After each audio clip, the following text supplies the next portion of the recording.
Hi friends, hello friends, जय जिनेंद्र. कशा आहात तुम्ही? मी किचनसाठी तयारी करत आहे. रेसिपी बनवण्याच्या आधी पूर्वतयारी करत आहे. शेंगदाणं आधीच भाजून ठेवावे, म्हणजे पटकन आपल्याला भाजीमध्ये ते घालता येतं. कूट करून ठेवावं, थोडं भाजून ठेवावं.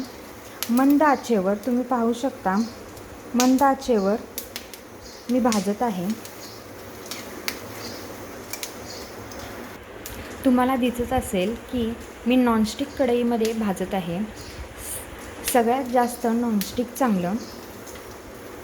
भाजीतील फोडणी घालताना तेल खूप कमी लागतं नॉनस्टिकमध्ये.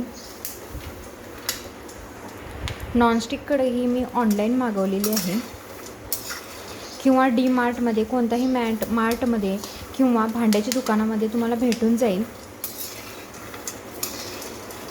जर्मनच्या पातेल्यामध्ये किंवा कढईमध्ये जर भाजलं किंवा फोडणी घातली तर जर्मन ते त्यात उतरतं.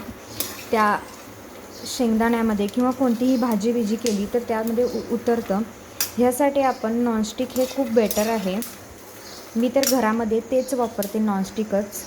तुम्हाला दिसत असेल बऱ्यापैकी आता शेंगदाणे भाजत आलेले आहेत.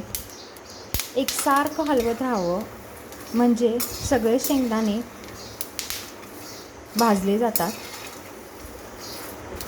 मी थोडं शेंगदाणे कच्चे ठेवलेत, भाकरीबरोबर किंवा जेवणाबरोबर खाता येईल.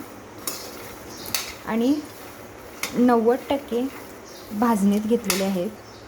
तुम्ही बघू शकता परफेक्ट भाजणी झालेली आहे. आताही मी हे शेंगदाणे ताटामध्ये पसरून दिलेले आहे, कारण त्याच कढईमध्ये जर ठेवलं तर करपतं, कारण ती कढई गरम असते. त्यामध्ये एका परातीमध्ये किंवा ताटामध्ये पसरून द्यावं गार होऊपर्यंत.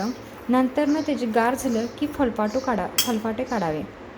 हा व्हिडिओ कसा वाटला तुम्हाला यासाठी कमेंट करा, लाईक करा, शेअर करा.